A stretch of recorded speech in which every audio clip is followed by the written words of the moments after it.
Welcome, everyone, to episode 4 of Culinary Rebels. I am Michelle Rawls, licensed nutritionist and nurse. And this week, we are taking just a little different spin on how we're coming out here on Culinary Rebels. I have Ms. Kat Lyons with me today. Ms. Kat, welcome to Culinary Rebels. I'm so happy you're here. So, Miss Kat, you are the owner of Sober Travel. And my understanding is you've got a lot of background as to how Sober Travel actually came to be. So I am going to just kind of step aside here for a second, and I want you to tell everyone out here at Culinary Rebels, how did Sober Travel actually come to be? How did Sober Travel get created, and who's behind all this, and who's the person now? Awesome. Thank you so much. And what a great introduction. I'm really happy to be here. Thank you. So, yes, I'm Kat Lyons, and I am the founder and creator of Sober Travel. And basically, I have 15 years without drinking alcohol. And Congratulations. thank you so much. And oh my gosh, it's 16. It was It's just, 16. I was gonna say, didn't we just, yeah, we just hit 16. That's why we talked about this. I'm, Yay. I'm so used to saying It's 15 okay. It's for a my number. podcast. It's a number we just get stuck in our head. It's okay. So Congratulations, girl. thank you. December 28th, I had 16 years without alcohol. And basically, I have joined some of those groups you may have heard of that help people to live alcohol free. And over those years, one of the biggest and most transformational things that I've experienced is traveling the world. And when I was drinking, that generally was the focus of travel. Where I'm going to go to these bars, where am I going to go and have a restaurant, but really I don't care about the food. I just want the drinks. Well, now it's the opposite. And I actually get to travel more and remember my trip because I'm sober and healthy, and I actually will get up to do morning yoga and things like that. So, as I've been living and transforming myself as I explore the world, I also work with a lot of women and men, but mostly women and families who are also trying to live an alcohol-free lifestyle while traveling themselves. And as I've been in these groups and just watching what happens with friends and contacts and things like that, I noticed a trend. And that's that generally speaking, people relapse for three different reasons. Something really awesome happens and they're celebrating, something really terrible happens and they're devastated, or they go on vacation and they give Happen. themselves Yeah. Right. They give themselves permission to have, whatever. And you're in a different environment. You don't have your tools, you don't have your community, and it can be hard. And so that is how Sober Travel, the idea started.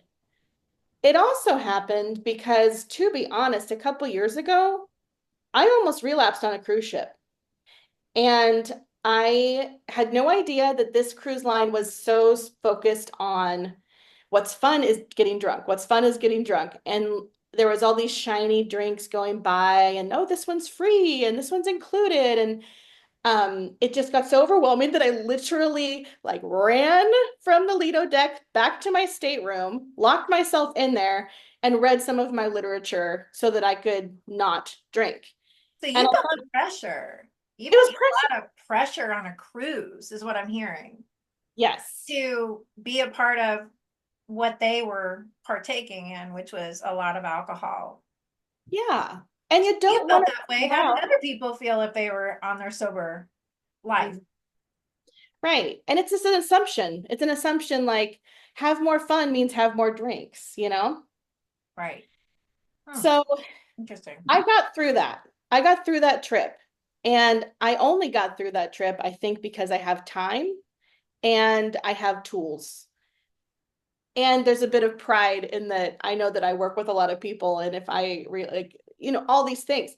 But if I had been in my first year of sobriety, You wouldn't have made it. I don't think so. So how has your health changed over the past 16 years of being sober? How has that actually changed in mentally, physically, nutritionally? How's that changed? Yeah. I mean, everything, to be Right. honest. everything has changed.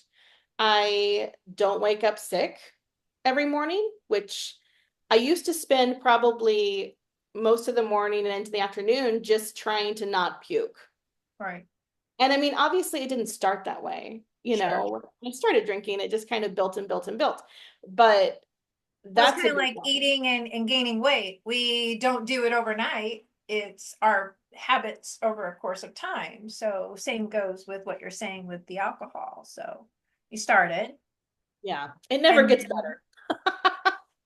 It gets worse. But so waking up and feeling number one, I don't feel sick. Number two, I feel proud of myself because it's a new day where I'm alcohol free. And three, I mean, inflammation has gone down. My hair can grow longer. I, wow, something you strange, noticed. Okay, interesting. strange.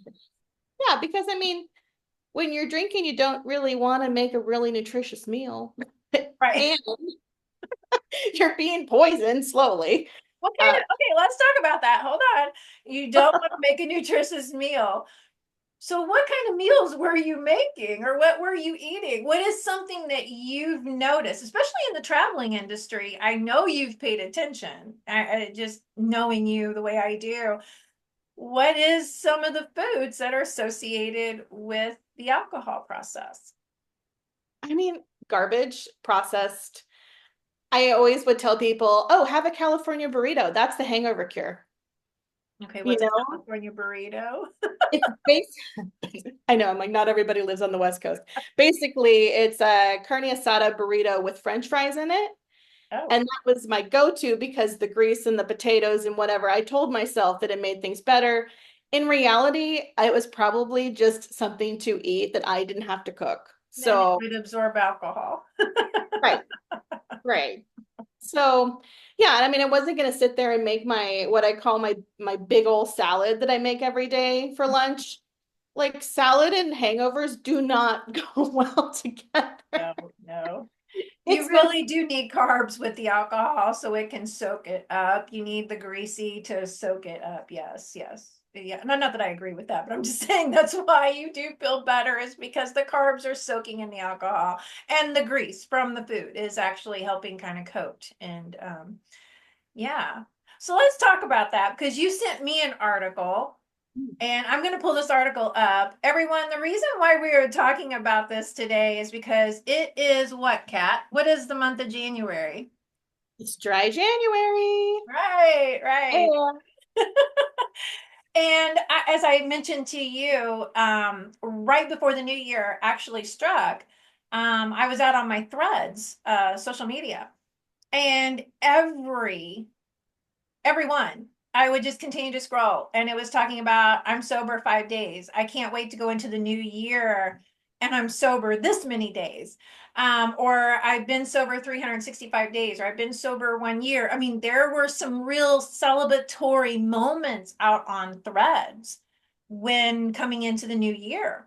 So it really made me want to reach out and say, hey, can we have this conversation? Because you definitely are an expert in this field and you've been 16 years creating your sobriety and helping other people. That is the biggest thing you do is you really do help other people understand the value of being sober and what it means, and someone who's walked the journey. But let's talk about this article that you sent me. And guys, I'm going to read you this article headline really quickly here. um Constellation Brands, the producer of Modelo and Corona, lost about 450 million in market capitalization as shares for several alcohol makers and distributors dipped on Friday. Now, this was the 2nd of January that this article was written, as the Surgeon General called for Congress to update warning labels on alcohol beverages to include cancer risks. So, since Kat sent me this article, I have had one article after another article after another article popping up about how the Surgeon General is calling for Congress to put cancer risk warning labels, just like cigarettes have a warning label. So, I am curious, Kat, your thoughts since you sent this to me. I know that you haven't had a lot of time to research a lot of it, but you did go over some of it. So, what are some of your thoughts to now having those labels on those alcohol bottles and cans? It's about time. That's my biggest thought is it's about freaking time And because why? Why do you believe that? the amount of people that I know who've lost people, even in my own family, Mhm. to cancer and things like that, it's a lot of drinkers. And some people will say, oh, if you only have two, it's fine, or you only have this, it's fine. And the reality is, every body is different. Right, And I think it's been pretty criminal that we have these nutrition labels that have the exact amount of sugar and carbs and all this, but we're ignoring the fact that alcohol is poison. It is straight up, it's sugar in the form of poison. It is right. rotten, fermented stuff. And when you put that kind of stuff in your body, there's going to be consequences. And in the sober community, like we briefly mentioned, like my whole body has changed Mhm. since I don't drink. And it's been so long now that I can't have like a side by side, of how long that took.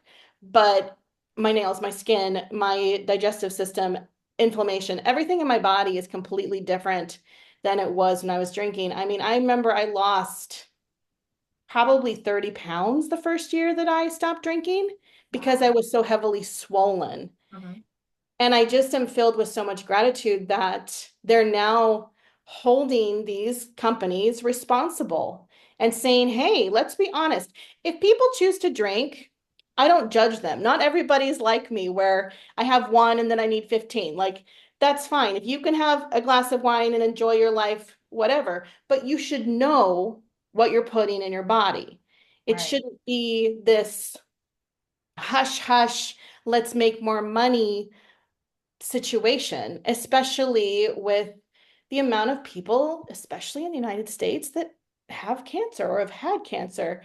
Um, it's not something that should be a surprise, you I'm not know? surprised.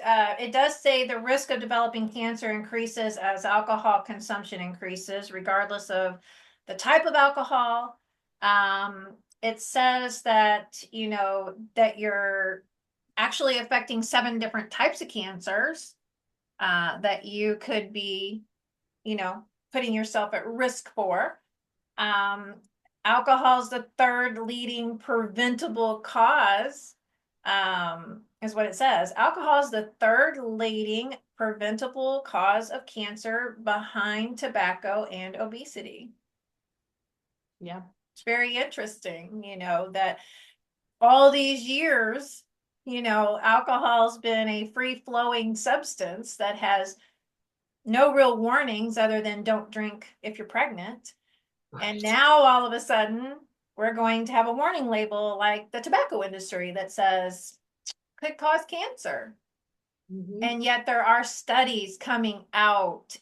They have been doing studies for years where alcohol has been notated to be contributory factors to many different cancers, 7 that they're notating right now. So this is a very interesting article, and it's a very interesting time that now with the food industry being hit so hard by Food Babe, and yeah, she's honing in on Kellogg's, and before that she was, honing in on other products. Kellogg's is where she's really made the name for herself. So as we continue to move forward in this industry, alerting people, more nutrition, health, individuals coming out saying, yes, I want to be healthier. Yes, I want to do this and that. This is great. This is great. This is a great opportunity right now, especially through a program that you offer where people can come and have that individual assistance and if they have a need. Um, so we actually pulled together, I know you have a drink that you have in your hand over there. So you want to show everyone you like this drink. Why do you like this drink? So this is Recess. They are a non-alcoholic beverage company that it's not boring. That's the biggest thing. So I can't tell you how many places I go and all they have is like coffee and Diet Coke and I'm so sick of it. So I started really looking around at all the different mocktail options because I was a cocktail girl. Okay. Like me and Jose Cuervo, we were very good friends. Me and Jose and Jack and all of those boys. You So like I the boys, that's where. all of my boys. So I wanted something that basically would mimic a cocktail and I can put it in a pretty glass, and I can add garnishes and things like that and not feel like I'm drinking out of a sippy cup at the kiddie table. Right. And so this one I really like because it's like a mojito. I call it a no-hito, but A that's just nojito. I like that. Nojito. Okay. but it has That's some a adapt. California-based company though, right? Yes, yeah, this is Recess. And it's basically it's got the kind of the essence of mojitos, but it has these things called adaptogens in it, which basically are chemicals, not like processed ones. I'll just read what it has. It has L-theanine lemon balm for smooth sailing is what it says on it. And basically they're Right. just like lemon balm is an herb, other Right. things with vitamins, and they just kind of, make you happy, but not in an artificial processed way because I really only drink clean beverages, which I'm sure your viewers are familiar with that term. Yep. That one and Drink Monday is the other brand that I really love. They're California based as well. And I have a discount code for them that I, Yes, Kat has provided everyone who sees this episode with an opportunity. It will be in the description. So you have an opportunity to take her drink code and go check out this drink. So I like this. I'm checking it out for sure. So I will put that in the description for everyone. So that you can take a look at that Drink Monday. So that is www.drinkmonday.co. And it's a / Kathleen 03580. So make sure you tap on that. Go check that out. Yeah, I made my own little cocktail. This is really just simple. It's cranberry juice with club soda, lemon, mint mixed together, and I made it happen. It's actually really good. I don't know why, but it is. And I'm not an alcoholic drinker at all. Did I have my fair share back in the day? Absolutely. But no, no. One of the things that I even noticed whenever I gave up alcohol, believe me, I'm like you, Kat. I could have been definitely on the road to destruction in my earlier days for sure. I will have to say I'm very grateful to my oldest son coming along because that's what quieted all of that. And I just kept things, at that point to a minimum because I just knew, that I had to be responsible. And then whenever my health took a change, for the worse, that's when it really got real and said no more. So I'm always looking for a clean, good drink that, I can drink. But I want to go a little deeper into this if you're open to that. yeah, One of the things you do with traveling is you do get on airplanes. And you and I both know that when we travel and get on an airplane, what is the first thing once we're up in the air, they're coming to want to serve? right. The drink cart comes and hits you in the elbow. Uh-huh. So, of course, you have your options of water or soda, but for someone, like yourself, it's sitting in front of you. And what if you're not 16 years sober? Right. What if someone is in an industry, they're working, they have to travel, it's business or whatever the case may be? That drink cart comes by and they're in their first 5 to 6 days, they've made a decision, and now here comes this drink cart. Mhm. What's Yeah, where's the airline's responsibility for this at this point? right. While each individual person is obviously responsible for what goes inside their body, I believe that the travel industry needs to transform in a big way because a third of Americans don't drink, period. And yet it feels like 100% of the travel industry is geared towards drinking, especially on airlines when they can upcharge you for those beverages. And people get flight anxiety, they get all these other things, these feelings that come up when you're flying. I know I have to hold my husband's hand every time we take off. And so I think that it's having tools, number one. Sure. Um, and so I was just meeting with Alaska Airlines, and they have recently added a non-alcoholic option that's from New Laguna Beach here in California. And it's a zero point 0 option. They have, obviously, they have sodas and things like that, but they're starting to be more aware that we don't all just want coffee, tea, or Pepsi, whatever products. Especially, well, I won't go into details, but don't drink the coffee on planes, guys. Yeah, I've heard before, don't drink the coffee. I've interviewed a lot of flight attendants. Just don't drink the coffee on plane. Yeah. But that brings up a great question too, because I mean, while we're talking about, it is dry January and we're speaking upon that today.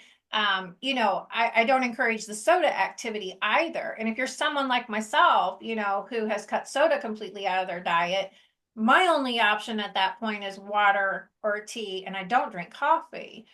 So knowing most of the people don't drink a lot of tea on board either, I would be hesitant to touch the tea as well. I mean, the possibilities of where that could go, well, I'll just let your imagination flow with that. So my only option would be water. So again, if I had a nice mocktail option, go for that in a heartbeat. Right. And what I'm hearing is that is possibly not the case on all airlines.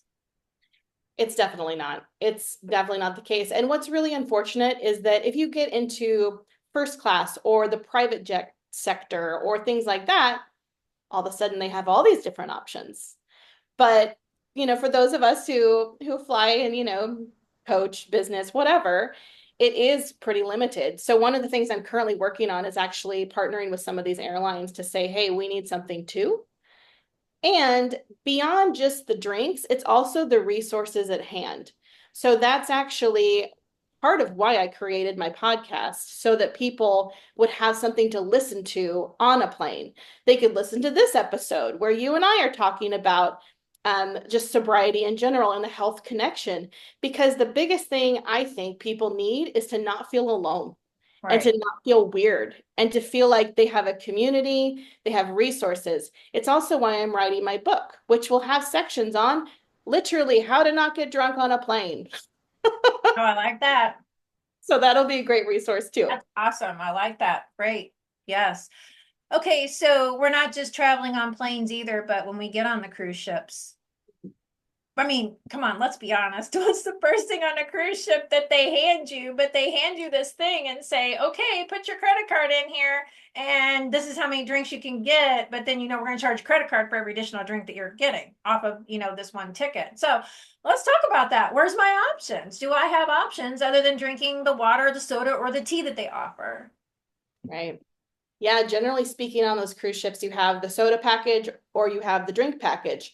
And the unfortunate thing is that on many, many lines, if one person in your cabin wants the drink package, everybody in your cabin must purchase the drink package. And they do that to prevent one person paying for it and then giving out the drinks to everybody else. I mean, they're very smart about making their money, Yeah. but uh, it's I went on a cruise with a girlfriend who I did not realize the level of her drinking. And she got the drink package, and every day it was like a challenge. She had to get her 5 drinks in, Oh or my, she's, quote, losing her money. 5 drinks. And, for her, she lives her life, and I'm not judging her at all, but it was just, I felt that level of pressure that her and her husband had, because they had saved up money for this cruise and it was important for them and they had to get their quote money's worth. And I'm just kind of like, so every day your focus is how do I get all of the drinks in? Not to mention the welcome drink that is offered to everyone when you have embarkation and things like that. But it really is, it's a big money maker for these cruise ships. And my thing is, girl, offer mocktails. Right. Like I would I would buy the drink package if it Yeah. was mocktails because honestly, some of them are very expensive because literally, like one of the drinks that I have is a wine where they've basically burned out the alcohol part, but it tastes like a beautiful rosé. I would definitely get the drink package so that I could have that and feel, just my feel like I'm a part of something. Now, Right. some people do not do that. Some people that is too triggering for them. Right. And so I don't recommend that for everybody. But for those of us who can, why not offer a drink package for us? Right. Yeah, Makes I no sense. agree with that. Absolutely. So, out of curiosity, you do offer services to help individuals who are ready to start their sobriety process, correct? Yes, absolutely. Wow, So I do various things. I've traveled with people as their accountability partner. that's And awesome. that one's really fun, especially if you're traveling to Southern California, because I'm right here. I'm based in San Diego. And so like I've taken people to Disneyland or Universal Studios or SeaWorld, all these big, somewhat stressful vacations, Yeah. uh, because there's a lot of planning involved. And I'll help them through that whole process, or I will go on a cruise with somebody if they just want a buddy to basically be like, don't drink that, but Right. not in a mean way, but just like in a, we don't need to do that. Let's go to the sunset, talent show thing or something like that. And then the other thing I do is some one-on-one coaching. And that is like for people who really want to take their sobriety to the next level. So it's not the level of like what they do in 12 step, it's beyond that. And showing people how you can use travel as a catalyst for transformation. Oh, that's awesome. Okay, so I kind of want to just go back and clarify. Is that for someone who is in the beginning stages of their sobriety? Or do they need to really work the steps before they take that next step? You can do it in conjunction. Okay. That's fine. But what I do say is I'm not charging people for a 12-step program. That's Right, something right. else. Yeah. Like So I just wanted to clarify, do they need to be in that 12-step program and work that program before they come to you and say, "Hey, I'm ready to take this next step." no, not really, because a lot of people aren't interested in 12-step programs for whatever reason. Maybe they just want to stop drinking for 6 months and they're like, oh my gosh, I have to go to my cousin's wedding in Oahu and I don't know how I'm going to stay sober. And then I can coach them through that. And and so it's a kind of a for anybody. If you're newer in sobriety, if you have long-term sobriety, because also in long-term sobriety, sometimes people kind of rest on their laurels and think, oh, I got this. And then on a random Tuesday, it's, the end. And Right. it's nice to have somebody to call as, a coach, an accountability partner, just somebody so that you don't feel that aloneness if those little thoughts come in. I love this. I love this. So, I learned something new from you today. I just want you to know that. I had no idea that you offered that type of coaching, and I just want to tell you how super proud I am of you for being Oh, strong, just for being strong, for taking that step and really moving yourself in a direction. Not only that, but putting yourself in a position where there could be a point where you could relapse, but you've got the strength. I just see it in you, in your face, in the way you speak, in the way you let everybody know here that yes, I'm just as much subject to the possibility, but I promise you, I am here for you and I can guide you through this after 16 years. This is really awesome to see. oh, thank you so much. And I think too, the more I'm dialed in with the sober community, whether it's a client or whatever, I often learn just as much from them as they learn from me. I'm And sure. that's the beautiful part of, podcasts like this, relationships like you and I have, we're on parallel paths and we get to build upon each other and empower each other. Absolutely. All right. Well, everyone, I just want to say thanks to Kat Lyons for coming here on the Culinary Rebels today. Leah is on vacation. She will be back with us in 2 weeks when we drop our next episode. Thank you so much for being here with us. Now, Kat, everybody can go to Sober Travel and they can actually catch you on Instagram, right? Sober Travel underscore on Instagram. Yep, that's And right. Don't then forget the underscore. you have and you have the Sober Travel podcast, and you've got season 2 dropping January 15th. Is that right? Yeah, and just, I'm excited. yep, it's good Yes, days. I cannot wait for that. All right. So, and you can catch Sober Travel on Spotify and Apple iTunes. So make sure she's going to go on YouTube before long. I've got her going in that direction. Just give me a little bit. I promise she's heading there. All right. So, again, I want to thank you. I want to thank you for being here.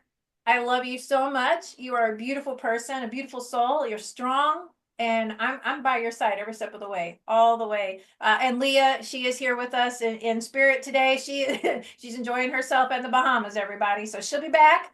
She will join us in a couple of weeks. Thank you so much for being here. Everyone, have a wonderful day, and we will see you in 2 weeks. Thanks, Kat.